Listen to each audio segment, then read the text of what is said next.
berbagai ragam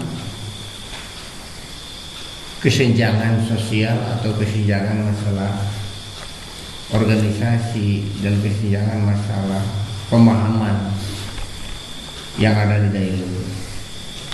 Nanti antum semua boleh sharing, menanyakan apa yang kurang jelas ataupun apa-apa yang masih penasaran. Semoga dengan pelajaran ini jadi pelajaran kita di masa depan atau untuk bekal kalian nanti ketika pulang ke kampung halaman masing-masing.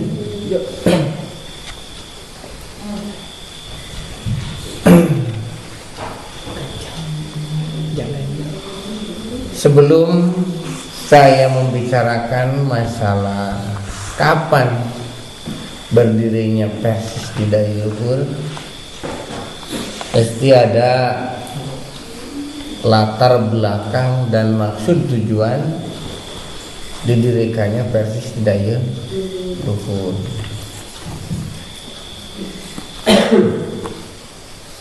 Daya Luhur ya adalah merupakan kecamatan yang berada di Kabupaten Cilacap. Jadi Daya Luhur ini merupakan kecamatan terbarat, tetapi bukan kebarat-baratan begitu. Artinya Daya Luhur itu multi problem, multifungsi dan lain sebagainya lah. Jadi Daya Luhur itu merupakan batas dua wilayah yang kebudayaannya pun sangat multi sekali. Saya contoh, jangan mengambil masalah agama dulu, masalah sosial, masalah kebudayaan saja, seni saja. Di Daya Luhur itu ada yang senang wayang kulit, wayang orang. Sedangkan itu kan kebiasaan orang Jawa kan, Jawa. Daya Luhur ada yang senang dengan golek, wayang golek. Anak bilang bagian wayang palan katanya, begitu. Wayang golek balok. Itu kan daerah Jawa Barat. Calung, ronggeng itu kan Jawa Barat kan. Jadi Daya Luhur itu sangat multi sekali dengan kesenian, kebudayaan kesenian. Sampai dari mulai kesenian tersebut memberangkatkan dari sosial tersebut akan menjadi tumpuan keberangkatan masyarakat kepada peradaban yang lebih luas atau lebih lanjut. Yang lebih lanjut. Orang Daya Luhur perekonomiannya kemana? Larinya ke Banjar. Tidak ke Jawa. Orang Daya Luhur kalau belanja ke Banjar. Lihat saja, angkot bukan jurusan Majenang kan, bukan jurusan Cilacap, tapi Daya Luhur Banjar. Dua harus didulukan. Maka tidaklah heran kalau adat istiadat yang mendominir Daya Luhur, kecamatan Daya Luhur adalah adat istiadat Jawa Barat.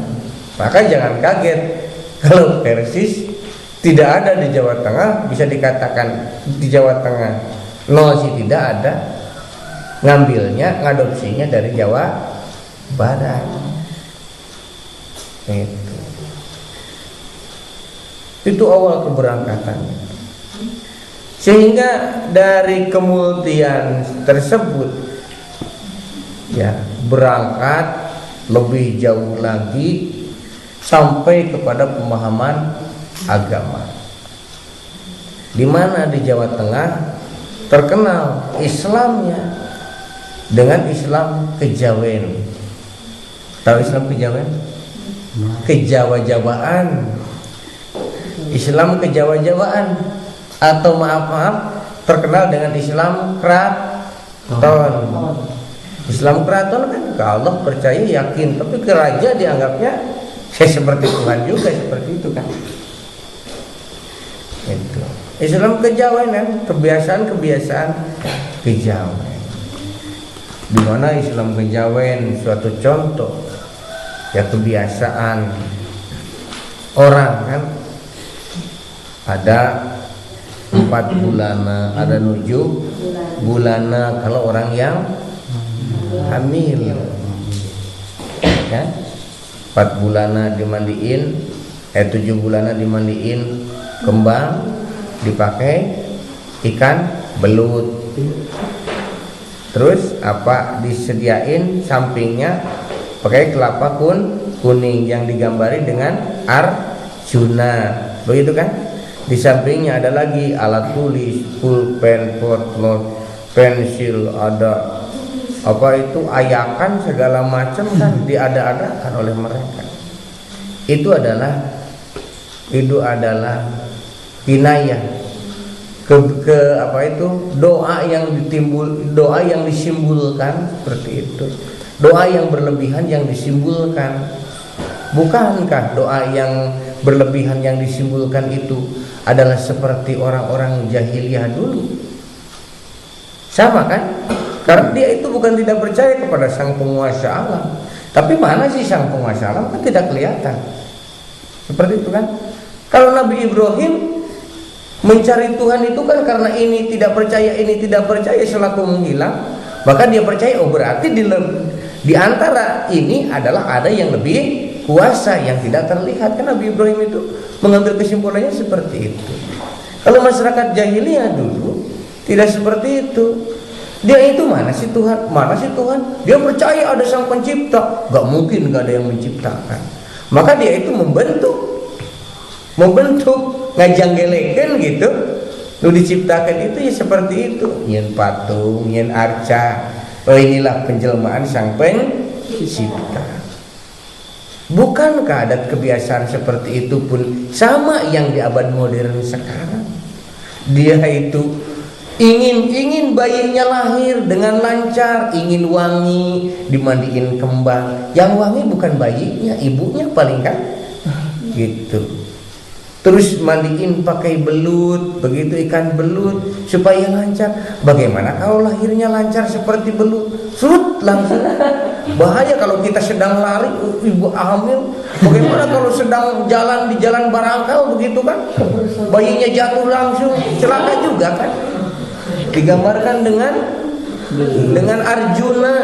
Arjuna juga kan di kelapa kuning. Bagaimana kalau lahirnya kuning seperti ini, kan jelek kan kulit manusia kuning seperti ini. Begitu. Atau digambarkan dengan Arjuna di kelapa kuningnya, kan itu kelapa gading, orang bilang kelapa gading. Bagaimana kalau lahirnya jeg-jeg seperti Arjuna begini? Itu adalah kebiasaan-kebiasaan orang kejawen yang harus kita reformasi. Kita tempatkan keyakinan tersebut kepada tempatnya. Kata kaidah usul fikih, wan asyai'in fi mahallihi. Tadi wan asyai'in fi ghairi mahallihi, bukan pada tempatnya, kita tempatkan wan asyai'in fi mahallihi. Seperti ini. Jadi banyak sekali yang kita rombak naik. Itu adalah kesenjangan di dalam agama seperti itu, ya. Kesenjangan agama dari kemultian pemahaman itulah yang mendorong saya pribadi untuk menyebarkan Quran Sunnah di dai luhur, dan selanjutnya berangkat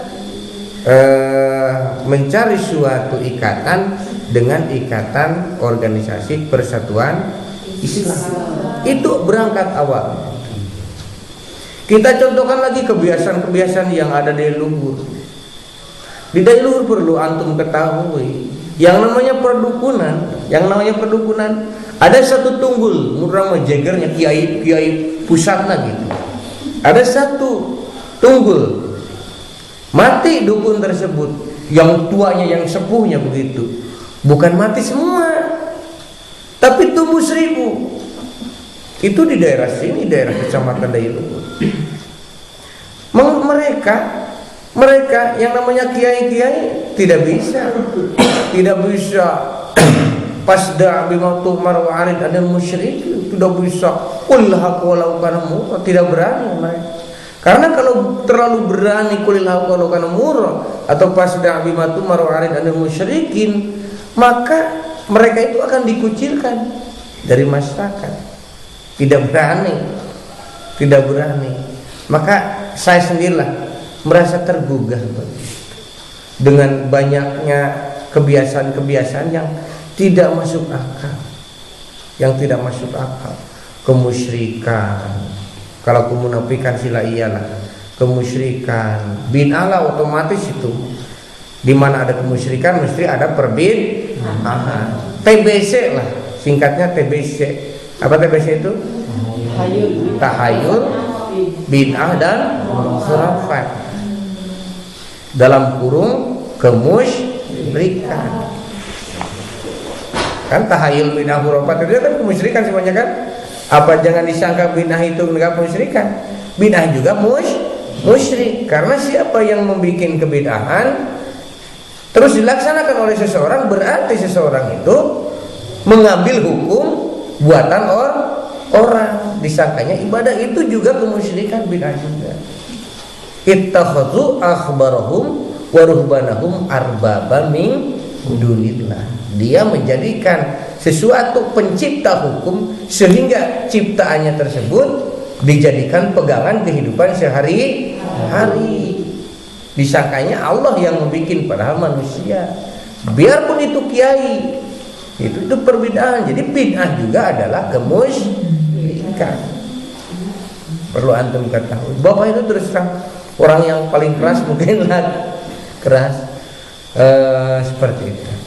Kita sedikit lagi gambarkan kebiasaan-kebiasaan di dai luhur. Tapi sekarang alhamdulillah setelah Bapak gencar, ya nanti metodenya seperti apa, wah tidak akan cukup sehari mungkin menceritakan, tetapi sekelumit saja nanti. Kebiasaan-kebiasaan dari orang dari luhur ya. Suatu contoh kematian saja nih. Yang namanya kematian di dai luhur itu, mau itu miskin, mau itu kaya, dia itu mesti menghabiskan. Bahkan mungkin kalau punya tanah 50 sampai 100 ubin, dia jual untuk biaya kematian. Tidak sempurna kayaknya kalau tidak nganggap pondut begitu. Itu habis kematian itu begitu. Terus terang saja Pak, saya itu terus terang saja orang yang paling keras terhadap mereka, kebiasaan mereka. Orang yang mati dari mulai kematian ya, dari mulai kematian saja udah berapa ratus kesalahan yang tidak sesuai dengan Quran dan Sunnah. Begitu. Dari mulai dimandikan apa, cara memejamkan mata, mendoakan, memandikan, terus mengkafani, itu sudah jauh dari ajaran Quran dan Sunnah. Terus dimasukkan ke pasaran begitu, terus diruruk pakai bunga boleh kan? Kalau bunga mungkin boleh kalau bunga orang yang mati kan biasanya diruruk pakai kain, ada yang pakai bunga itu kan wangi, tidak apa-apa kalau mayatnya bau kan wangi. Yang tidak boleh itu bunga terus dicantelin dengan rokok, ya, dicantelin rokok. Itu katanya mekelan, orang ini suka ngerokok. Kalau Pak Aliman mungkin mati karena suka merokok, nanti mungkin di pasarannya dicantelin rokok begitu. Itulah kebiasaan-kebiasaan yang sudah tidak masuk akal seperti itu. Terus disawer nih, pakai duit seperti pengantin, pakai duit beras, ya. Itu sebetulnya kalau di Jawa itu sanepo. Sanepo itu apa sih? Ya, nopo Mas? Sanepo. Maksudnya apa gitu ya?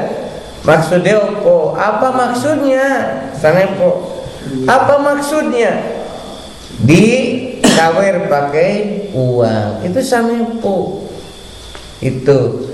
Terus uangnya dimakan siapa sih? Uangnya diambil siapa?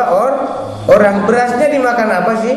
Ayam. Itu samepo, apa maksudnya? Para wali belum sempat menguak hal seperti itu, menerangkan. Sehingga diterangkan oleh kiai-kiai sekarang. Oh, uang diambil orang, terus beras diambil ayam, dan lain sebagainya. Apakah uang? Kata orang mati, jangan dong uang saya dibuang-buang, enggak kan? Beras mahal dibuang-buang, enggak kan? Begitu sayang mau saya bawa, enggak kan? Enggak. Orang mati tidak butuh apa-apa. Itu kita maksudkan. Antum nanti kalau ceramah kebiasaan seperti di kampung masing-masing harus bisa menerangkan terhadap mereka. Begitu. Artinya orang meninggal itu sudah tidak membutuhkan duniawi. Wah, tidak butuh. Bodoh amat mau diambil orang, mau apa, gitu kan? Terus beras mau diambil orang, mau apa, bodoh amat. Artinya orang yang mati itu sudah tidak butuh haliah dunia. Itu sesuai dengan hadis muttafaqun alai in qata'a malu iza matabnu adam ila min saras, ini seperti itu. Ya sudah tidak butuh keduniawian orang yang mati. Dicangkelin kembang, artinya bunga itu kalau orang yang mati itu kan supaya orang yang mati itu wangi kan. Maka Rasulullah sering menaburkan bunga di atas kuburan. Itu boleh seperti itu. Artinya yang paling tepat itu, artinya maksudnya itu orang mati itu harus meninggalkan wangi, begitu. Udah si eta pai mabuk, udah cenah mabuk-mabuk, pedok modar ogenan kan gitu. Apa gitu wangi? Enggak kan? Kenal cenah paehna? Oh, tuh dari paehna cenah di eta meja bar cenah atawa di kafe cenah atawa di hotel jeung sajabana. Jadi kata pepatah, gajah mati tinggalkan gading, harimau mati tinggalkan belang, manusia mati tinggalkan kebaikan, seperti itulah. Jadi kita mati diharapkan meninggalkan wangi harum. Sahasi anu maut teh upamana Ustad Agan umpamanya kan. Cina saha upamitos Ustad Agan maut nu ngagentosna. Orang itu sedih. Ditinggalkan Ustad Agan itu sedih begitu. Sedih sekali. Di kampungnya tidak ada lagi ustadz, satu-satunya meninggal masih muda, jangan-jangan besok kan? Jadi sedih. Jadi orang ditinggalkan kita itu harus sedih karena kebaikannya begitu. Jangan alhamdulillah, bukan innalillahi, alhamdulillah modal sia teh ngariweukeun we lembur agan upamana. Jangan sampai seperti itu. Itu misil baik dan jelek seperti itu. Jadilah pokoknya sangat banyak sekali udah tahuan lah yang namanya nyungsung, sedekah bumi, kalau di pinggir laut mungkin sedekah laut dan lain sebagainya. Sudah Bapak itu sudah lesu melihat seperti itu. Bapak keluar seperti kalian dari PGA negeri, dari pesantren.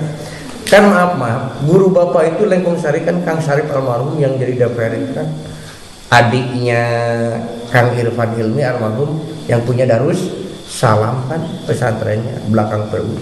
Kan keras, Kang Sarip itu sangat tegas sekali kalau ngajar. Kalau anaknya bermain, saya ya kan seperti antum ya, heureuy gitu. Mangsa ngaji kalah heureuy cing. Dia wah, pokok dicabok baheula. Tapi teringat sekali dengan tamparannya dan ilmunya sangat meresap sekali.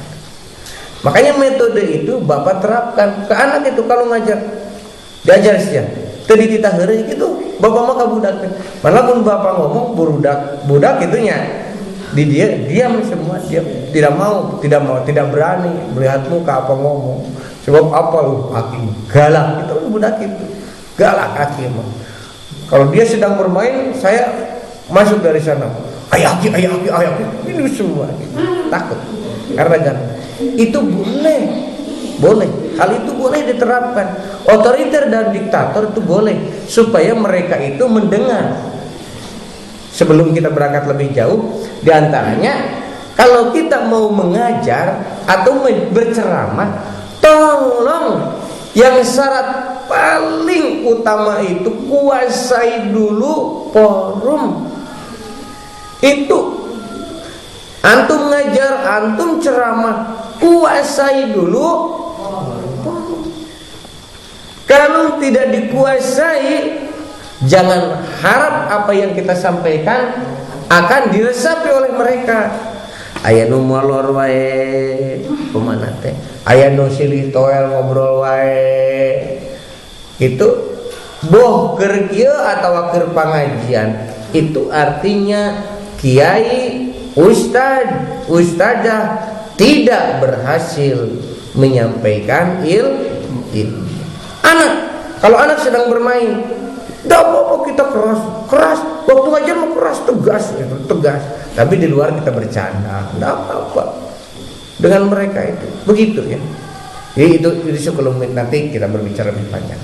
Kita kembali lagi kepada perjuangan.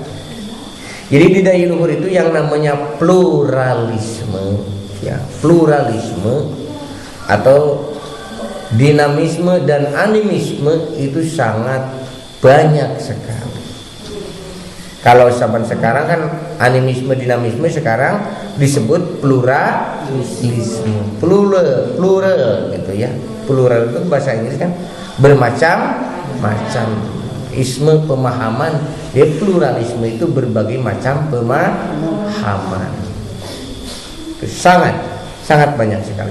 Jadi berangkat dari situlah Bapak mendobraklah di dai luhur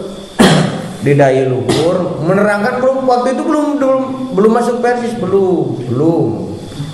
Karena Bapak itu keluar dari PGS seusia kalian, seusia antum, pokoknya keluar sekolah. Tapi Bapak waktu kelas 1 PGA juga, kalau salah satu muallimin, sudah dakwah berkeliling ke kampung begitu, ada masjid di sana Bapak ngisi gitu. Sudah mulai keluar SMP masuk PGA terus, padahal Bapak itu bukan dari Sanawiyah, dulu dari SMP Muhammadiyah terus gitu, melayang. Nah, setelah memahami kebiasaan anak mudanya mabuk, itu mah sudah jangan tanya. Di dai luhur dulu premannya itu seperti di rel Banjar seperti itu, ya, gara-gara AG gitu, ya, bukan Asep Agan, gara-gara AG itu mati di dekat rel itu, betul di dai luhur juga sama seperti dulu. Banyak yang mati gara-gara minuman, melihat pergaulan anak mudanya seusia Bapak, terus melihat kebiasaannya seperti itu di dalam masalah akidahnya, hancur pokoknya lah. Mungkin inilah jahiliyah abad modern. Bapak itu berpikir terus bagaimana kalau berdakwah nih. Bapak dakwah, ada masjid di suatu daerah, ada masjid, Bapak sedang pengajian ya. Bapak sedang pengajian, gigirna nyarate babi, nginum marabok, coba digirin masjid. Jajah Bapak itu tersentuh. Padahal Bapak waktu itu seusia kalian emosionalnya masih tinggi. Mau bawa ke pesantren Bapak sudah belajar karate, aing tonjokan hiji kasar bawa namanya. Waktu muda mah seusia antum dakwah teh hayang jeung peureub gitu. Betul, terus terang bae lamun abrin memberen keur tulak patok itu yang keur gagateulna gitu. Gatel da dakwah teh lamun teu didenge teh. Cek kasar teu didenge dakwah teh hayang ditonjok teh jalma teh gitu. Bener. Itu seusia kalian tuh, kalau ngomong tidak tahu yang di depan kita itu orang biasa, loh, ceplak gitu. Seperti itu. Memang Bapak tidak ngebisani, tidak ngebisani kalau anak muda sekarang dakwahnya tuh asal asal bijil wae tina mulutnya. tidak tahu yang di depan kita mau senang mau enggak gitu. Nanti Bapak terangkan metode yang lebih baik itu yang seperti apa. Berangkat dari situ kebiasaan-kebiasaan itu, akhirnya Bapak itu mulai mendirikan pengajian di sini, ya, mendirikan halqah, ya, halqah seperti di zaman Rasulullah yang sekarang diteruskan oleh metode itu oleh ormas apa? Hizbut Tahrir HTI, kan ada istilah halqah, perkumpulan di suatu tempat, di rumah dan lain sebagainya. Bapak halqah di sini. Dulu Bapak itu maaf ya, bukannya sombong. Kalau halqah Bapak itu dulu di Dailuhur, di sinilah pokoknya di Kecamatan Dailuhur, pertemuan. Malam ini sahanu bade malam minggu hari, besok malam mingguan. Malam minggu hari sahanu rek nampak gitu. Nurek nampak abdi di rumah tersebut sampai 200-300 orang kalau halqah itu. Penuh sekali pakai emperan seperti muhajatan. Itu pengajiannya 2 minggu sekali. Makanya alhamdulillah nama Bapak itu harum ya. Nah, Bapak itu belum menyinggung masalah yang keras-keras seperti itu. Lama kelamaan Bapak menyinggung masalah kemusyrikan, masalah pengharaman. Akhirnya dari luar ocehan kuat, dari luar itu. Kalau ala aksi kan ada reaksi dari luar itu. Wah, si aliman mah cina geus ngaharam ke daging anjing woi cenah.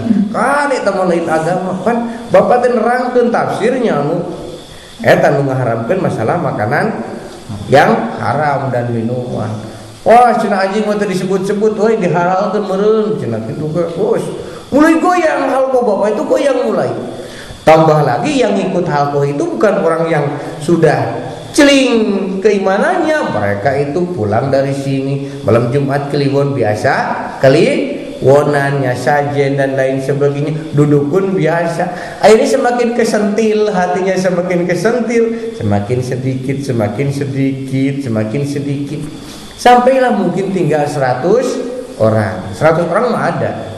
Sebab keluarga Bapak di sini adalah keluarga besar, keluarga pun keturunan ya sampai ke sana itu banyak 100 orang lebih begitu, sehingga sampai sekarang lah pengajian gitu. Bapak ngelayang kemana-mana itu yang menerangkan Quran dan Sunnah, tantangannya cukup edan lah orang anak bilang begitu seperti itu. Sehingga waktu Bapak ceramah juga di sana di masjid, tantangan teh.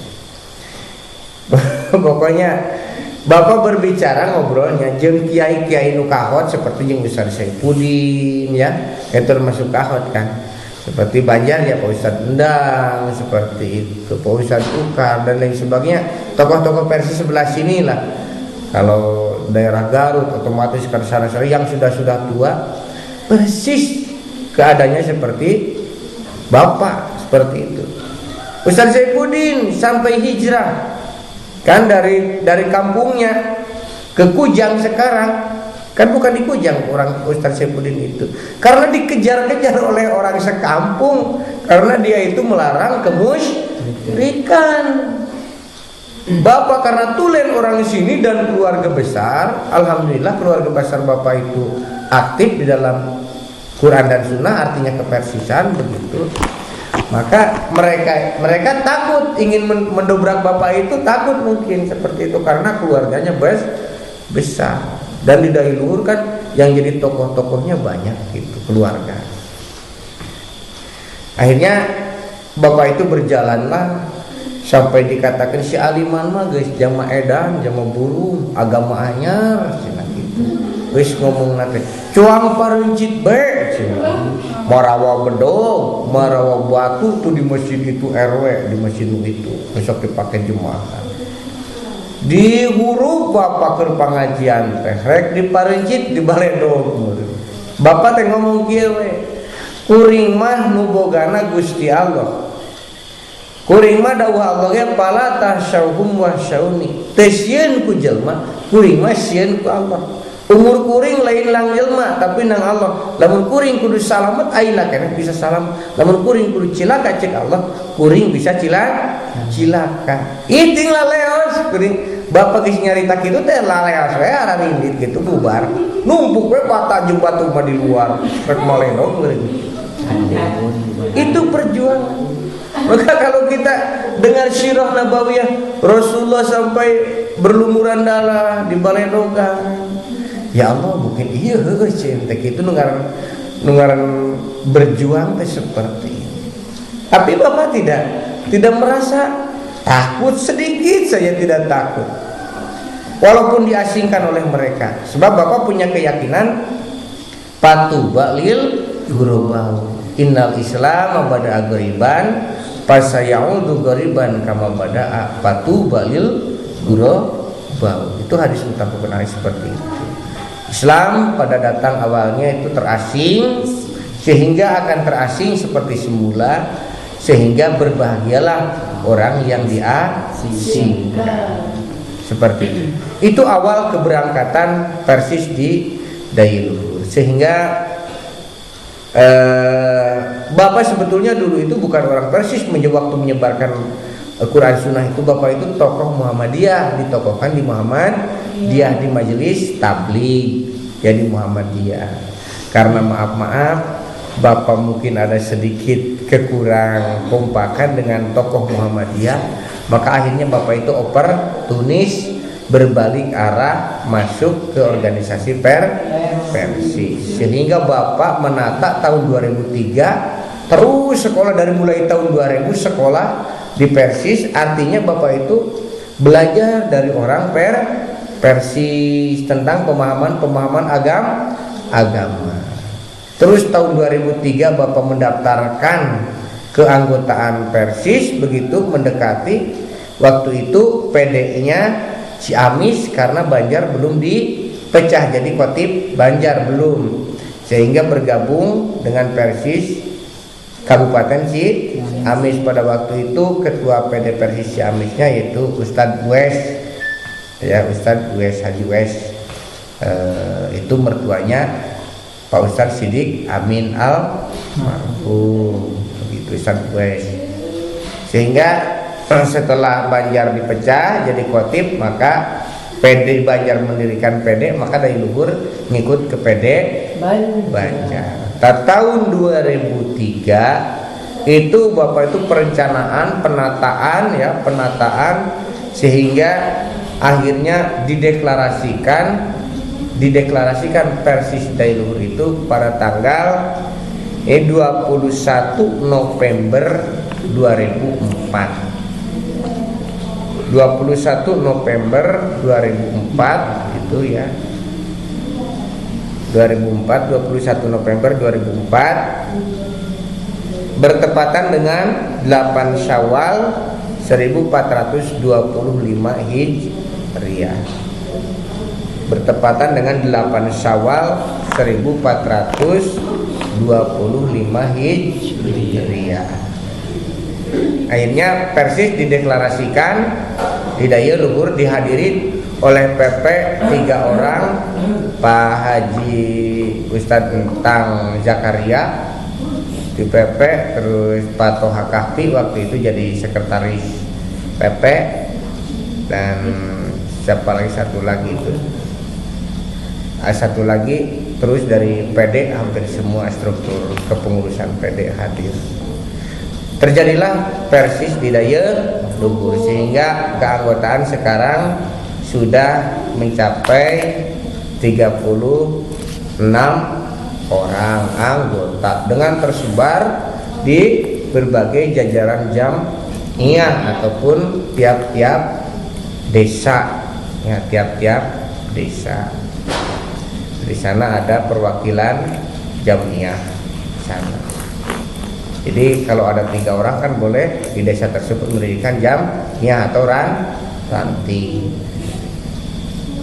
Yang menjadi ketua PC pertama Bapak, yang kedua juga masih Bapak sekarang. Karena orang lain mungkin tidak mau, apa kurang kesanggupan dan sebagainya, sehingga Bapak masih menjabat sebagai PC Dayluhur. Yang seterusnya Bapak ditagih oleh PD Persistri karena masih membujang harus mendirikan Persistri. Kemarin baru membuat KTA, kartu tanda anggota kepersistrian. Sudah ada kurang lebih 35 orang anggota Persistri dan insya Allah secepatnya mungkin akan dideklarasikan. Itu jadi awal keberangkatan ya. Siroh Persis Dailuhur itu seperti itu, awal keberangkatan yang memberikan, yang memotivasi Bapak untuk mendobrak kebiasaan itu ya seperti itulah kebiasaan daya luhur yang multi budaya. Dari multi budaya tersebut akan menimbulkan multi agama atau multi kepercayaan atau pluralisme. Dari pluralisme itulah ya dinamisme animisme timbul semerbak di daya luhur, sehingga tahayul bin khurafat itu sangat tumbuh di daya luhur. Maka Bapak termotivasi untuk mereformasi atau memperbaharui hal-hal seperti itu, biar pahit rasanya dikatakan apa tetap dilaksanakan. Itu namanya jihad. Makanya Bapak berpesan ke antum sekalian, jadilah mujahid yang betul. Jangan takut oleh manusia, tapi harus takut kepada Allah. Itu pun harus pakai metode yang lebih baik. Urusan metode insya Allah besok kita terangkan lagi. Sekian saja dulu. Siapa yang mau bertanya silakan.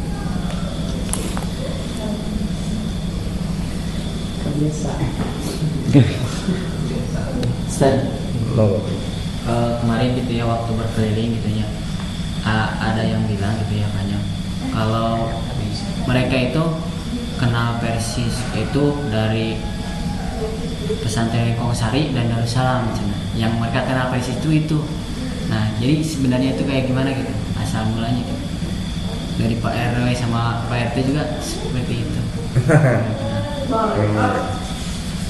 Itu sebetulnya maaf seperti Pak RW itu kan adik sepupu Bapak ya, anak bibi Bapak. Walaupun dia mantan penilik agama, dia itu PCM, pimpinan cabang Muhammad. Dia itu, maka dengan Bapak itu gitu. Walaupun pemahamannya sama, yang barusan yang tua di sini, itu kan. Walaupun pemahamannya sama, tetapi selalu gitu, seolah-olah mereka itu tidak mau Persis terlalu berkembang, sehingga selalu gitu. RT-nya pun ya anaknya tidak jauh berbeda. Bapak memang mengenal Persis itu dulu waktu di Lekungsari. Ustadz-ustadznya bukan mengenal Persisnya, bukan mengenal masalah organisasinya, masalah orang-orang Persis Bapak mengenal dulu di sana. Kan guru Bapak itu Kang Sarip tidak mau masuk organisasi begitu. Karena kalau organisasi katanya cemburunya selalu ingin memenangkan organisasi sendiri. Tapi itu kan bagaimana orangnya masing-masing. Tapi Bapak pesan nanti kepada kalian semua. Jadi kalian kita harus berorganisasi itu harus ya, harus, tetapi maaf, jangan terlalu bangga terhadap organisasi. Tapi yang harus kita banggakan itu Quran dan Sunnah. Sekali lagi, kita harus masuk organisasi karena al-haqqu bila nizam yaglibul batilu bin nizam. Kalau kita rugrugkan bersama-sama, dobrak bersama-sama, akan menimbulkan kekuatan. Tetapi jangan sekali-kali kita merasa ego dengan organisasi, karena kullu hizbim bima ladaihim farihun. Begitu firman Allah, setiap organisasi, hizb ataupun partai, dia itu merasa bangga dengan partainya, organisasinya masing-masing. Harus berorganisasi, tetapi ingat harus ada rem, tidak boleh bangga. Yang kita besar-besarkan itu adalah Quran dan Sunnah yang diusung oleh Persatuan Islam. Makanya kalian nanti kalau keluar jadilah pemuda-pemudi persatuan Islam, tidak masalah. Tetapi yang dijunjung tinggi, utamakan adalah Quran dan Sunnah. Jangan bendera dikibarkan atas, tetapi Quran Sunnah dihilangkan. Persatuan yang ditinggikan, Quran Sunnah yang ditinggikan, tetapi antar sesama orang Persis pun, intern ormas pun broken. Itu tidak boleh. Itu adalah fatamorgana setan untuk menghancurkan, untuk menjerumuskan kita ke neraka Allah Subhanahu wa Ta'ala. Kita kuat ibadah Quran dan Sunnah, tetapi dalam suatu hal kita broken, itu adalah merupakan tipu daya setan untuk menjerumuskan kita ke neraka. Seperti itu. Pesan Bapak itu harus berorganisasi, tetapi jangan terlalu mengagung-agungkan organisasi. Yang harus kita agungkan itu adalah Allah, Nabi melalui Quran dan Sunnah. Kita boleh berorganisasi Persis hanya untuk menjadi suatu acuan, ya, karena Persis itu membangun Quran dan Sunnah. Memang Bapak mengenalnya di sana, tetapi Lengkong Sari dan Darussalam itu bukan Persis. Dia itu tidak berorganisasi. Darussalam dan Persis itu moderat, siapapun boleh masuk, begitu. Banyak tokoh NU, ya, banyak orang, ada orang Persis, banyak orang NU, ya, banyak orang Muhammadiyah yang bersekolah di Darussalam dan di Lengkong Sari. Tetapi Bapak mengenal Persis itu adalah dari orang Persis, diantaranya dari Ustaz Saifuddin yang sering mengajar ke Dayaluhur, sehingga Bapak terpikat, sehingga Bapak berangkat ke Banjar, sering ikut pengajian di Banjar, di Ciamis, di Tasik, sampai di Bandung, pertemuan-pertemuan. Nah, dari mulai itulah Bapak merasa terpikat seperti itu. Jadi Bapak mengenal Persis bukan dari Darussalam, bukan. Karena Bapak itu tidak mengenal Darussalam, karena Bapak itu duduk di sana. Tetapi pergerakan Persis Dayaluhur memang sampai sekarang pun, ya, banyak hadangannya, bukan Dayaluhur saja, di Jawa Barat pun seperti itu. Pergerakannya masih banyak yang menghadang. Kalau Bapak selagi mereka itu mengagungkan Quran dan Sunnah, organisasi apapun, Bapak tidak Bapak senang terhadap mereka, ya kan? Iya. Ya, kamu harus senang, tidak boleh. Kita harus tasamu. Ada Muhammadiyah, ada Salafi, kan? Kalau dia selama dia itu memperjuangkan Quran dan Sunnah, kita itu tidak boleh crashing terhadap mereka, tidak boleh benci, tidak boleh. Kita itu berarti sama kan dengan kita sama. Tidak boleh kita benci terhadap mereka. Wong boro-boro yang sama, yang beda pun tidak boleh benci, tetapi kita bermusyawarah, fasyawirhum fil amr. Kita sambut saja terhadap mereka, begitu. Itu metode dakwah. Kalau kita menanamkan kebencian terus, kita masuk neraka, mereka belum tentu masuk neraka, kan? Kita yang benci, justru kita yang merasa ngagung-agungkan Quran Sunnah, kok kita benci sih terhadap orang lain? Akhirnya mereka masuk surga, yang dibenci kita masuk neraka, rugi sendiri, kan? Jadi tidak boleh berdakwah itu dengan kebencian. Syarat itu tidak boleh didasari dengan kebencian, tetapi dengan sayang menyayangi. Itu. Terus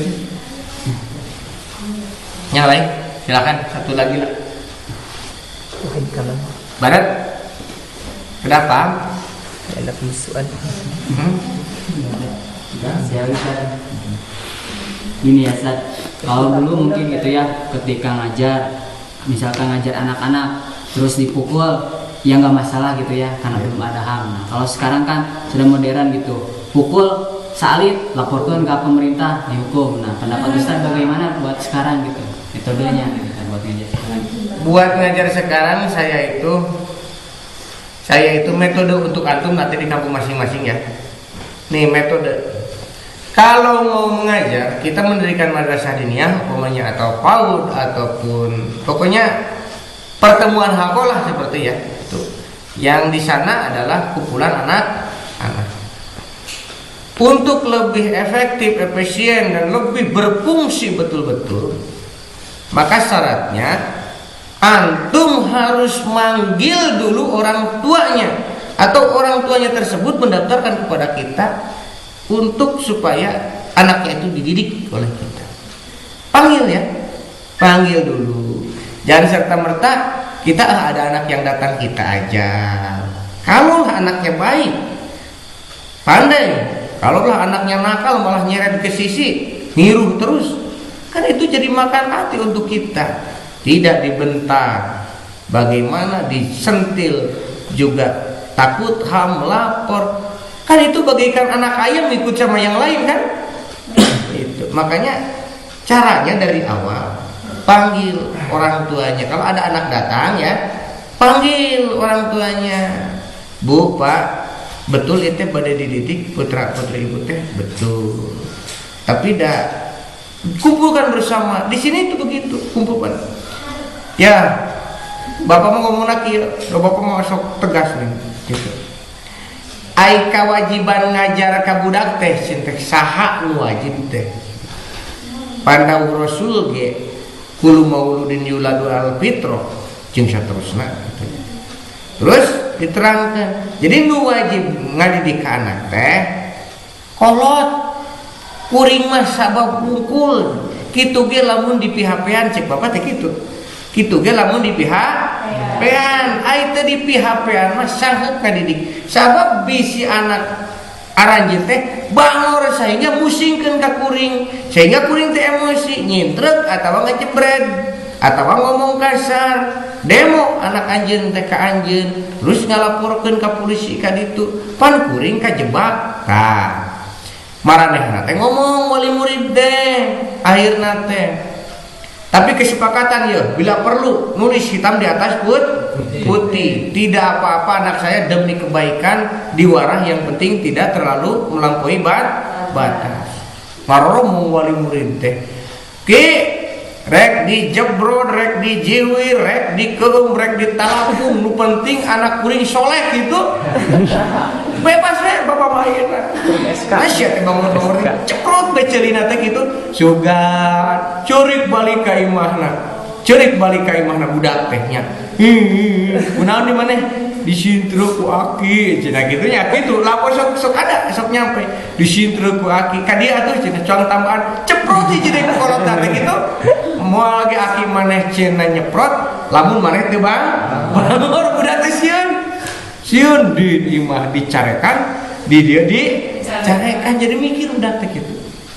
Tah anu budak kurang ajar mah seperti kieu ya. Ku guru teh ceprot, balik kunaon disiksa ku aki gitu. Nya aki-aki bisa nyiksa gitu. Disiksa balik nya ka ditu teh.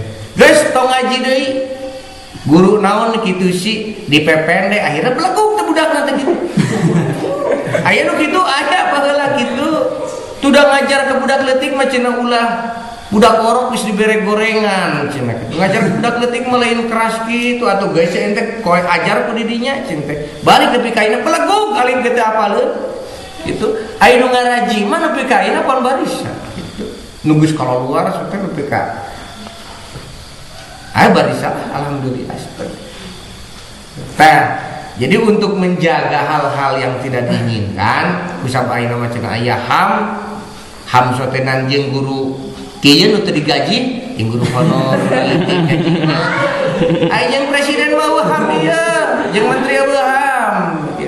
Ama jeung guru ngaji paling di mana disentake bareng ku hakim jeung ku jaksa cicing. Ya, bapak mah di sekolah kieu kumpulkan wali murid teh gitu. Bapak kan guru agamana BK-na. Ya, budak teh di sarakola teh balangor. Mun mangsa diajar kalah aulin, kalah nyarumput, kalah caricing di mana. Cung orang tua teh. Pak, jebrodan wae budak kitu mah gitu. Ceuk orang tua teh. Panggil ku bapak teh, budak nu balangor teh panggil, kolotna teh panggil. Tah, budak ibu teh bapak teh kieu bangun. Bapak di sekolah tegas ka kolotna teh. Tah,